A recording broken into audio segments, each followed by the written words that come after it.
Every morning, before the sun rose, Tunde would wake up to the sound of roosters crowing and the cold harmattan wind brushing against the cracked walls of their mud house.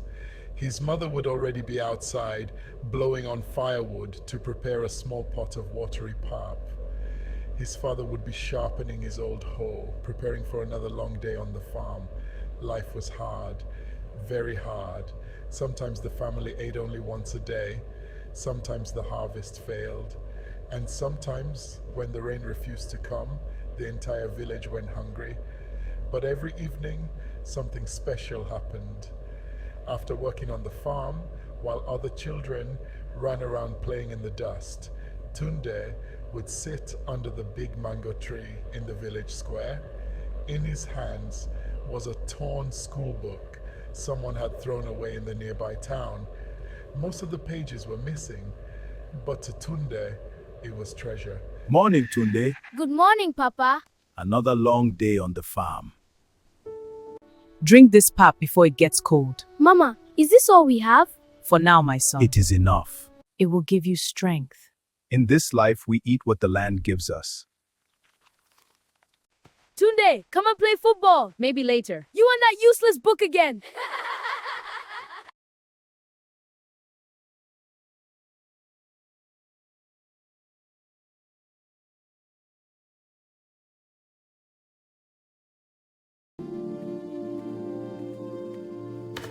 How are you, my son?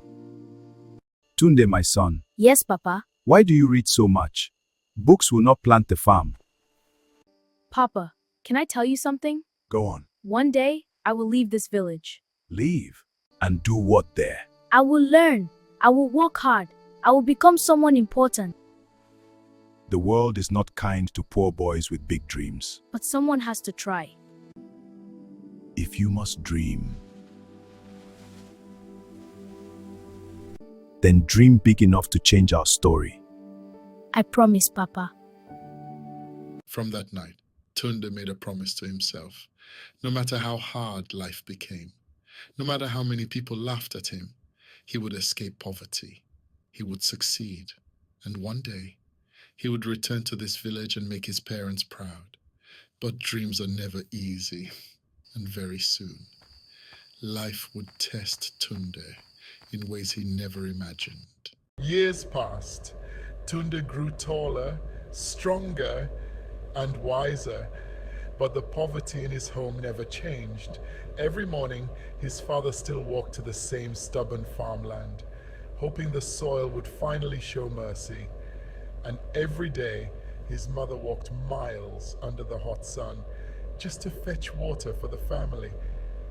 Life in the village remained the same, hard, unforgiving, and sometimes hopeless. One evening, after another long day on the farm, Tunde's father returned home with empty hands. The harvest had failed again. The crops were dry. The soil had given them nothing. That night, the old farmer sat quietly outside their small mud house, staring into the fading sunset. For the first time, Tunde saw something in his father's eyes. Not anger, not frustration, but exhaustion.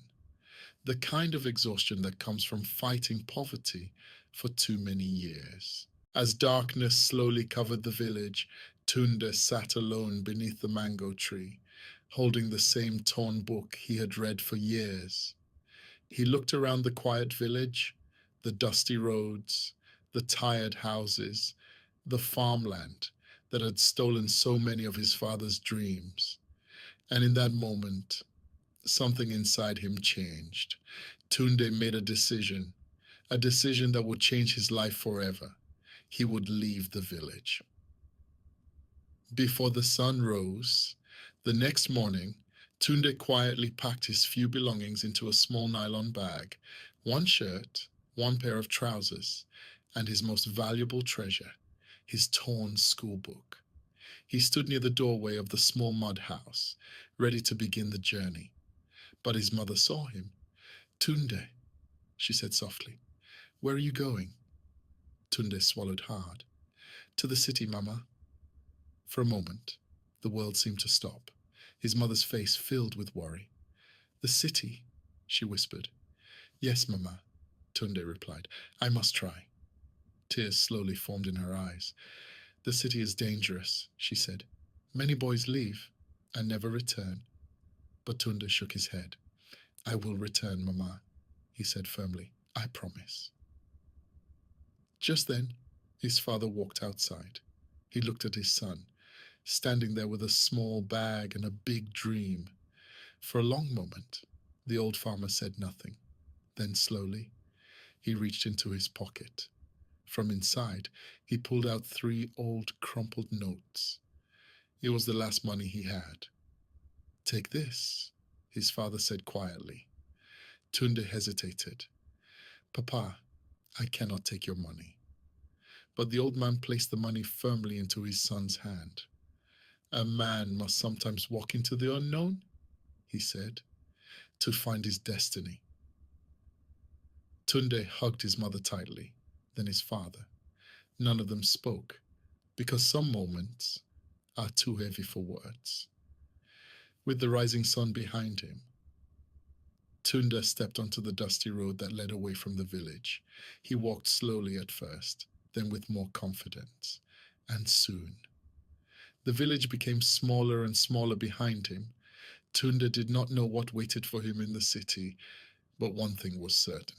His life was about to become even harder, because sometimes the road to greatness begins with a lonely journey and a boy brave enough to chase a dream.